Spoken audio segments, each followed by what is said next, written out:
Subiu para 13 o número de mortos pelas chuvas no Paraná. 107 pessoas ficaram feridas.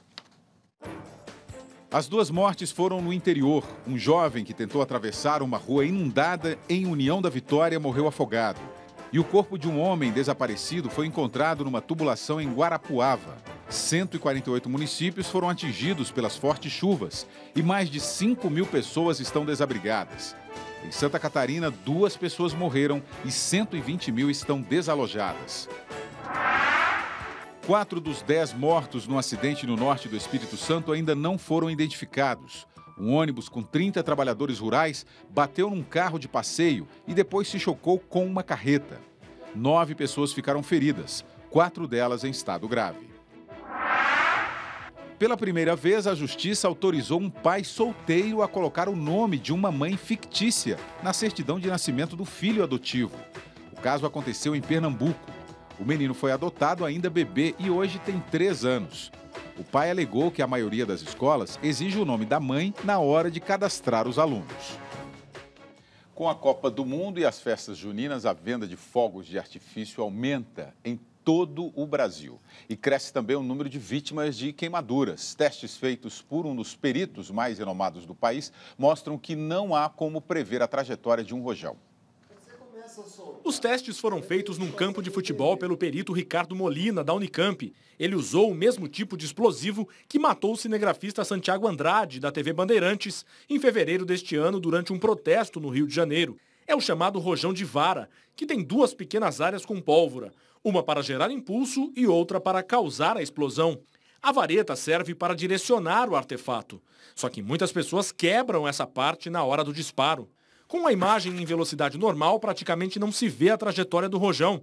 Mas em câmera lenta, vemos que ele sai em zigue-zague e bate no chão 3 vezes antes de explodir. Neste outro teste, o rojão vira à esquerda e depois sobe. Todos foram disparados do mesmo lugar, mas a trajetória variou de 7 a 33 metros, num ângulo de quase 180 graus. Pode ir totalmente para a direita, pode ir totalmente para a esquerda, pode ir para frente, pode ir 45 graus. É caótico, você não sabe para onde vai, você não sabe em que direção vai e nem onde vai explodir. O problema com os fogos de artifício se reflete nas estatísticas da saúde. De acordo com o Centro Nacional de Queimaduras, o número de casos aumenta 30% nesta época do ano por causa das festas juninas. E com a Copa do Mundo, a tendência é que esse número seja ainda maior.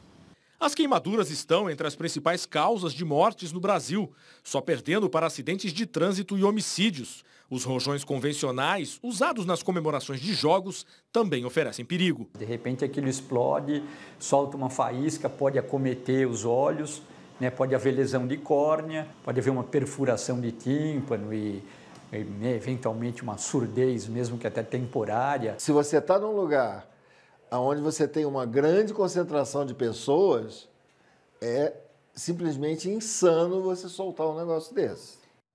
Saldiva, eu não sei se é uma bobagem o que eu vou perguntar, mas a queimadura por fogo de artifício é mais grave do que uma queimadura?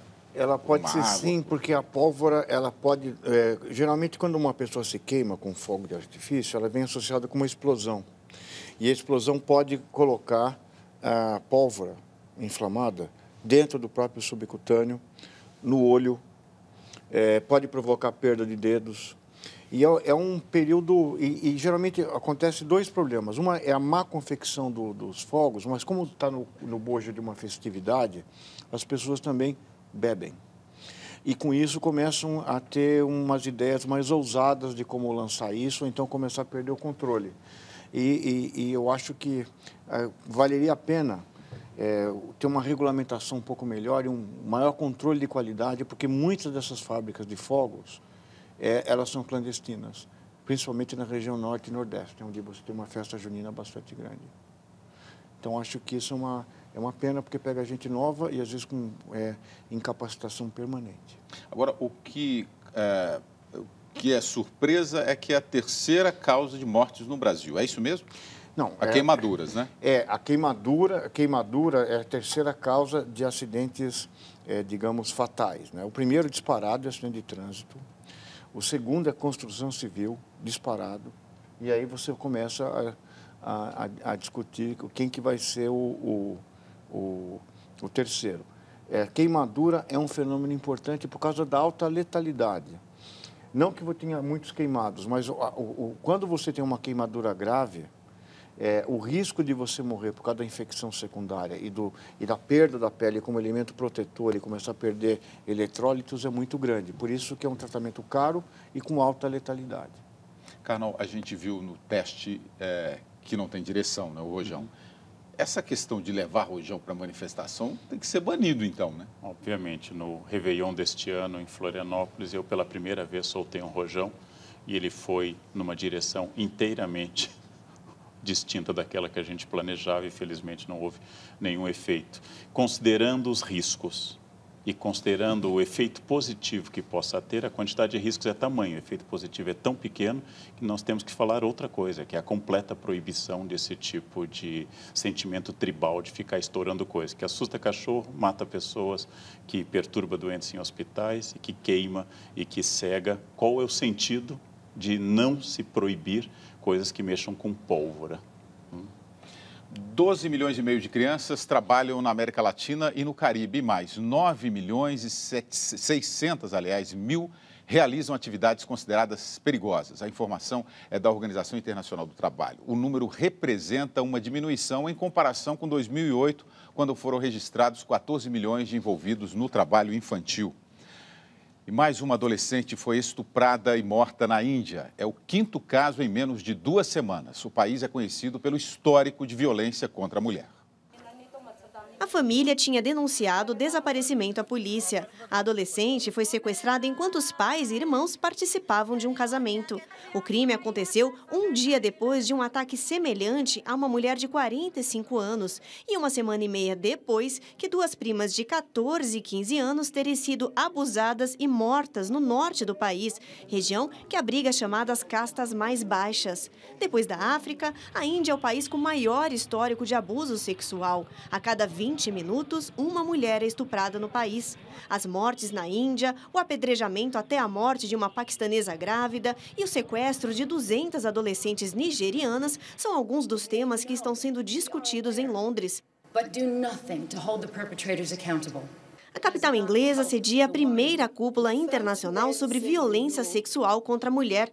Os atores Brad Pitt e Angelina Jolie, embaixadora da boa vontade da ONU, discutem com delegações de 100 países punições e medidas para proteger vítimas de abusos em conflitos, guerras e países onde a mulher é subjugada. Segundo as Nações Unidas, 150 milhões de meninas e 73 milhões de meninos sofrem abusos sexuais a cada ano, a maioria em países em guerra. Karnal, por que esse histórico de abusos contra a mulher na Índia e na África também?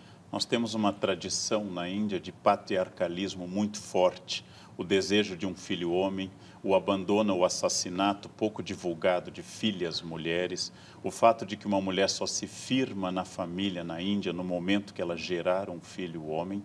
Tal como na China, durante muito tempo, a política do filho único significou infanticídio de meninas em larga escala. A misoginia, o preconceito contra as mulheres é provavelmente o mais antigo, profundo, arraigado e universal de todos os preconceitos humanos. E faz parte também da tática de guerra isso. Quer dizer, você, quando um exército ou uma força ela procura o estupro militar, faz parte da estratégia de baixar o moral das tropas com qual você está combatendo. Mais uma vez, isso traduz 2 coisas: violência, uma guerra desumana, se puder ter uma guerra humana, e, ao mesmo tempo, o preconceito. Porque no caso citado há pouco, muito bem lembrado, numa estratégia de guerra ou guerra civil, como Serra Leoa e outros lugares, o terror sobre populações civis é uma estratégia.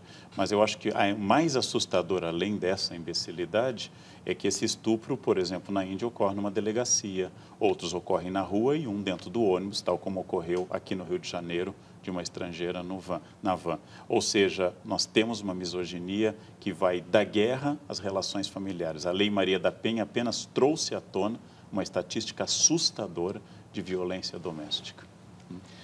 Veja a seguir, ex-diretor da Petrobras é transferido de prisão e ainda